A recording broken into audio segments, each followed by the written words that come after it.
we were talking about in the previous section that how our constitution provisions the protection of socially deprived section of society, where there are the Article 15, you mentioned Article 15, 1, 2, 3, which provisions the how the socially deprived section of society will be dealt and what efforts will be made and how government will function to ensure that they also get equal opportunity to compete with the segment of society which is completely uh, competent enough to take care of themselves.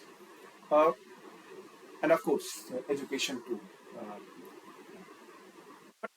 Again, there was another challenge that when our country got freedom in 1947, the participation of women was also a, a concern because of the social fabric, the social structure, the restrictions, the way society was behaving. So there are lots of things, and because of that, uh, half of the population, women, were struggling to get their place in the society, the family.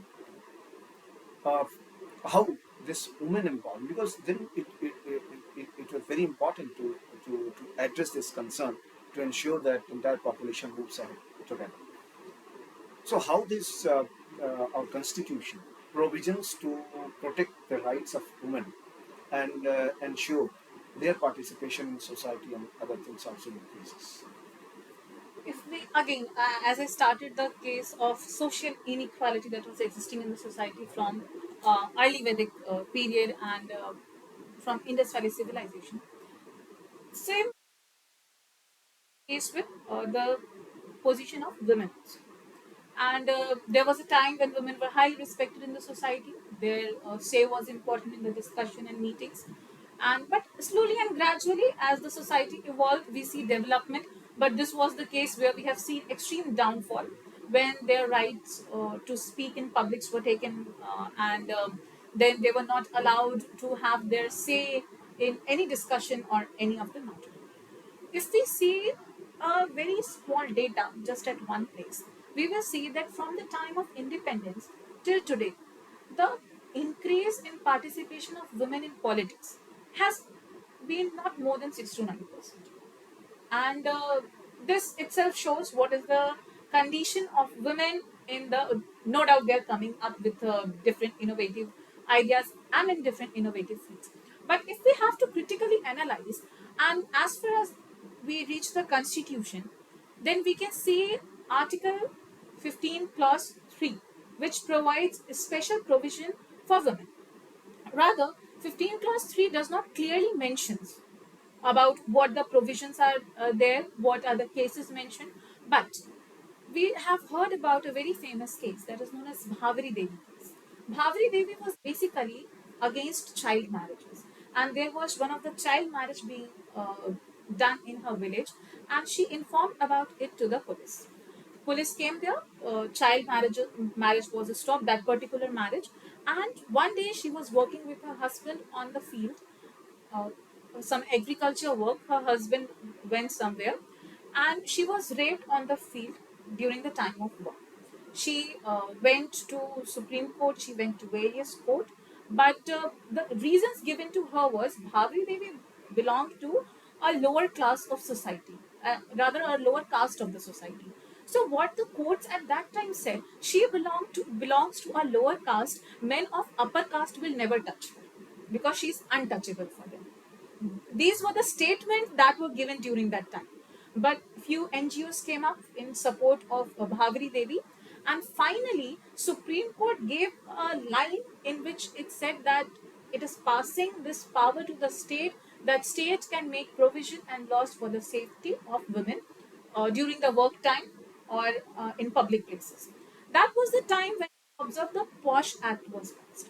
POSH Act was basically for the safety of women, protection of from sexual harassment at workplace, which today we see in the form of very famous Vishaka guidelines. So it is very sad to say that Bhavi Devi case has not got an end statement till today, and she has not got justice till today. But still, a very powerful, a very strong, you can say, conclusion has come up from that, that is Vishaka guidelines, which failed to do justice with Bhavri Devi, but still it has supported many other women.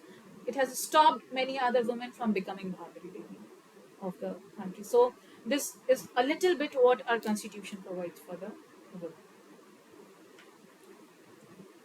It's still broader guidelines provided into the Vishaka guidelines, where the protection to the woman at At workplace workplace. is from sexual harassment.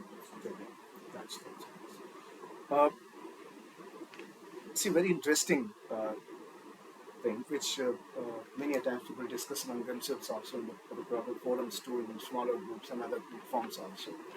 And there has been different perspective of different people, because everyone has its own way of thinking and looking at the things.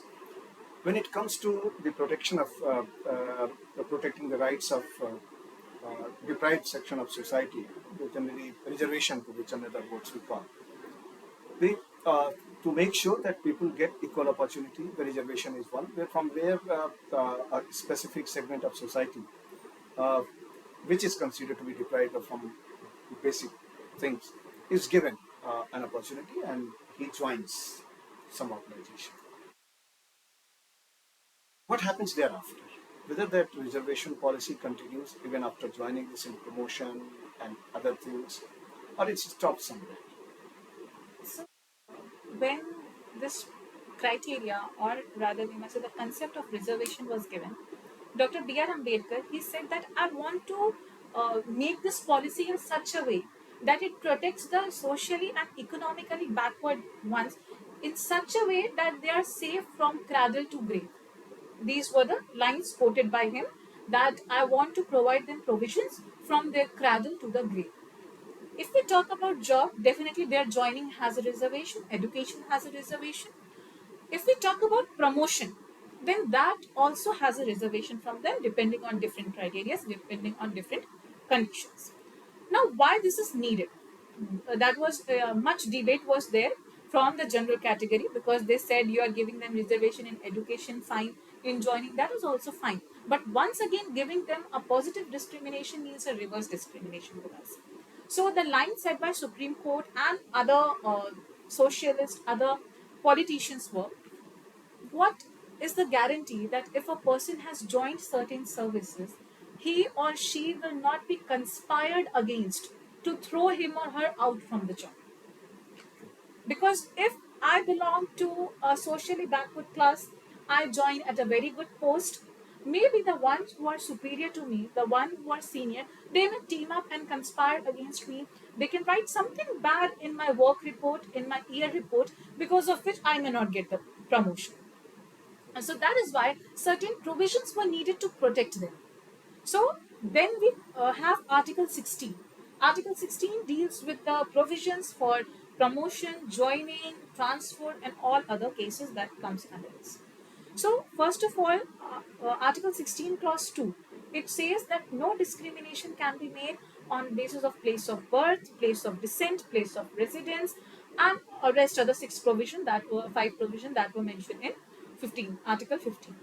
So now, as we see, as we gradually see the process, we have various ways, we have various process in which this protection is provided to the socially backward candidates. For example, the Parliament, in the Article 16, Clause 3, the Parliament says that state government can make laws for the recruitment of their jobs. For example, if I belong to UP, Uttar Pradesh, I want to give the state civil service examination for Karnataka. And the condition required for giving that exam is I must know Karnataka, I must have studied the language of Karnataka till class 10th. Doesn't matter I have studied or I have been in Karnataka or not. If I have fulfilled the criteria, being in West Bengal, I have fulfilled the criteria, being in Punjab, I am applicable for the job. Or any other criteria which the eligibility that the exam asks, and if I am eligible for it, I am free to give the exam.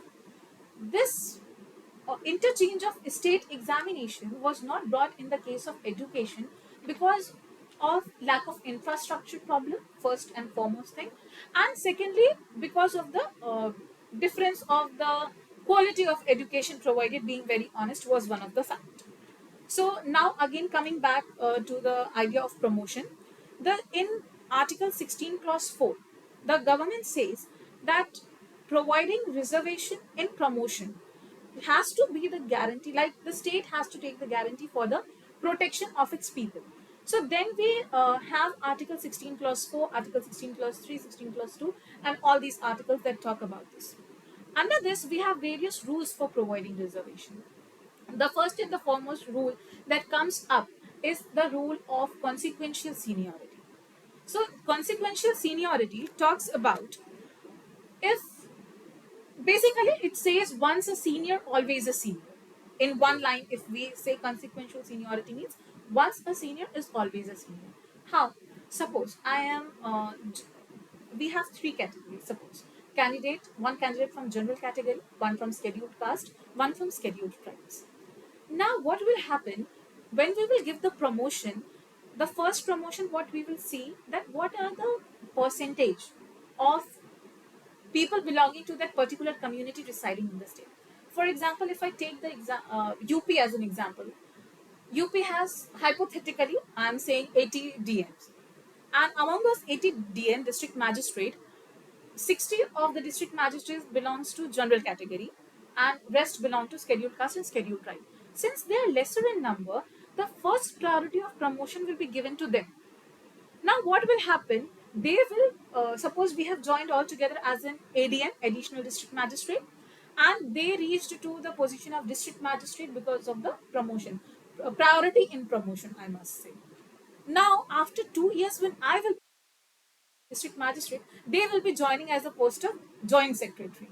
So they will automatically become my senior. Though we have joined at the same time at the same place, but still they will always be my senior. So once they have got the seniority, they will always have that seniority. So this was basically the consequential seniority case.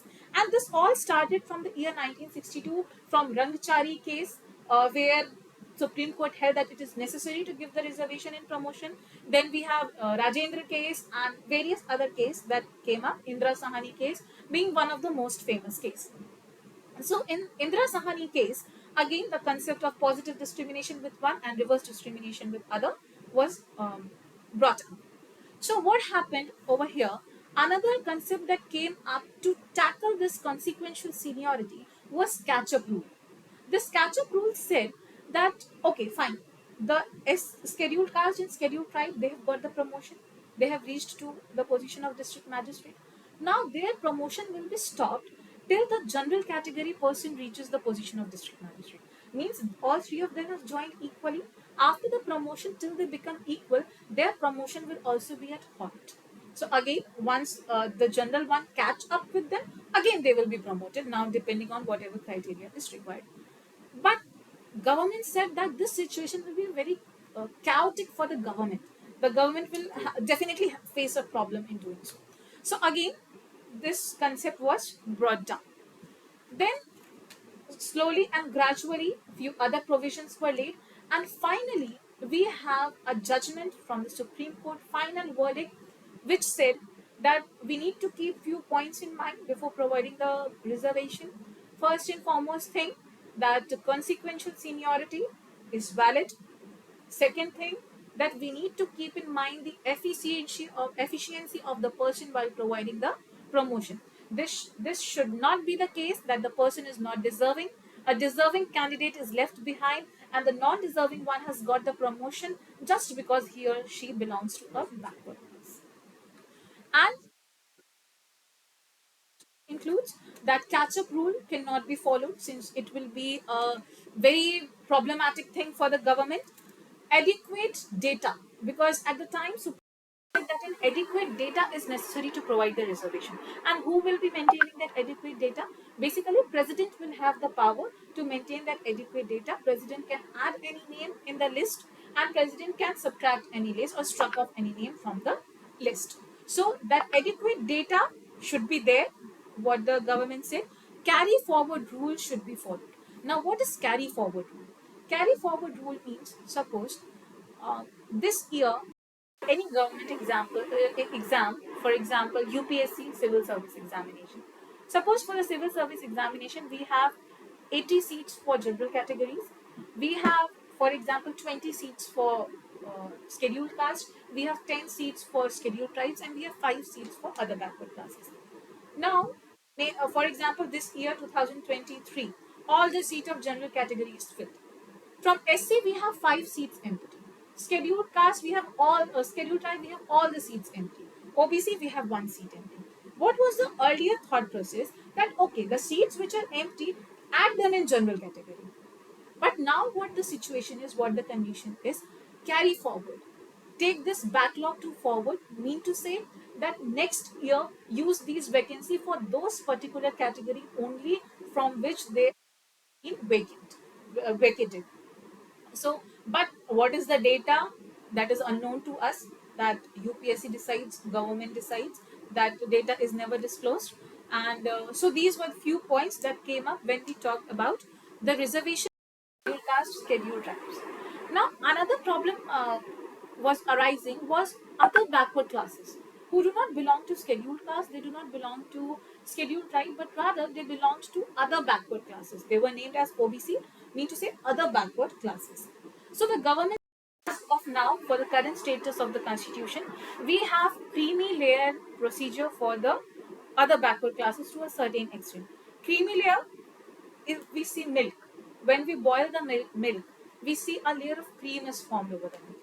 We remove the layer, again when we boil the milk, another layer is formed. If we continue this procedure, a time will come when there will be no milk left, there will be no cream left. So this was basically the reason or the objective behind providing creamy layer reservation.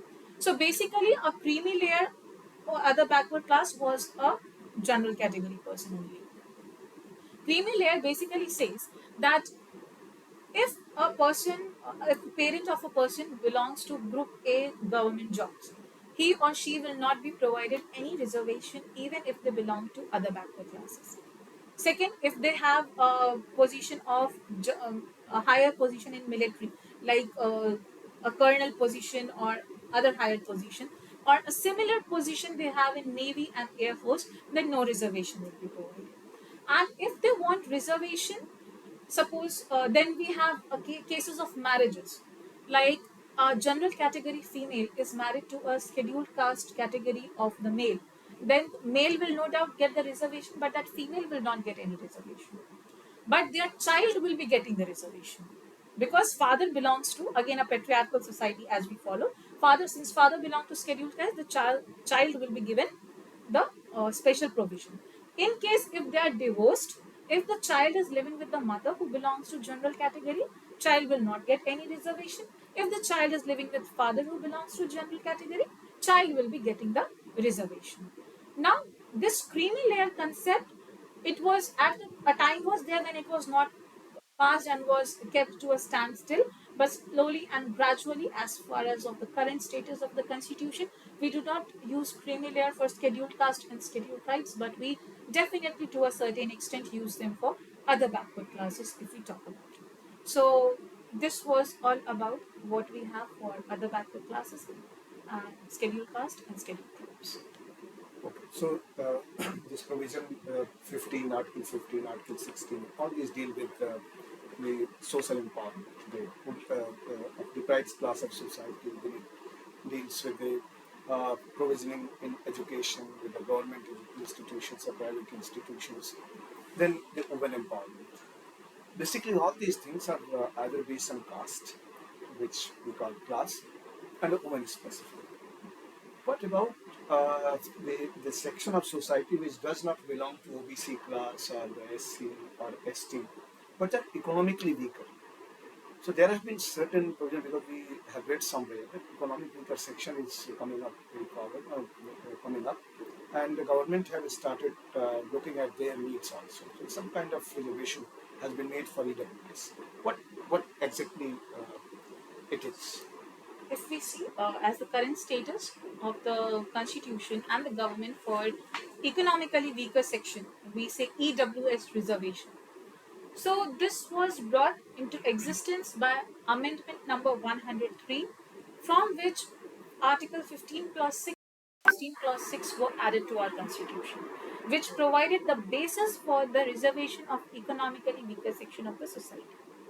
Now, when all these things started, to a conclusion, what the Supreme Court said for this was, in order to get the economically weaker section reservation, the annual income, if a person is in business sector, the annual income should be less than 8 lakh, provided agricultural income was not included. But soon it is expected that this boundary of 8 lakh will be increased to 12 lakh, and agricultural income will be included in it. So this was the criteria. Another criteria was the house should be of not more than 100 square yards if living in municipal area, and should not be more than 200 square yards if living in non-municipal area. Other provision was, if the salary, annual income of parents is basically family annual income we don't see. We see if it is of father, basically if it is less than 8 lakh annually, then the reservation is given on EWS basis.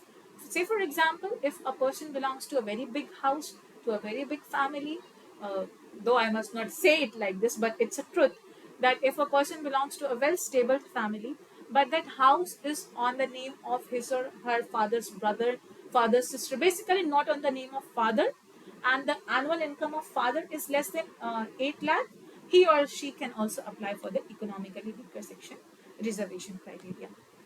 So this was basically a short info about how we have the reservation for the one we say economically weaker section. And one more thing that was challenged in this case was, the government decided to provide, the amendment decided to provide 10% reservation to these people.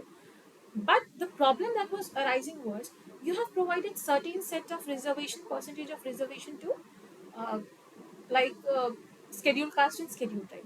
27% of the reservation, for example, you have provided to other backward classes. 10% of the reservation you have provided to economically weak classes.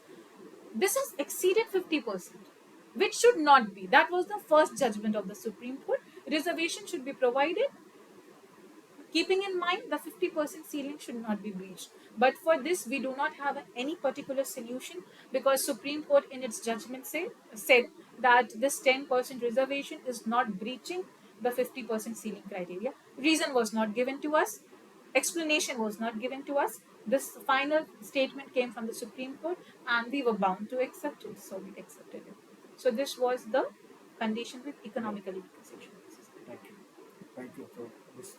Definitely, this discussion has provided a good insight about the provisioning of social upliftment for deprived class of society, to empower the women and protecting the women's right, and a good level of clarity that how it is implemented in education and how it is addressing the other issues of economic weaker section. So we will take some more interesting topic in next discussion. Thank you. Thanks.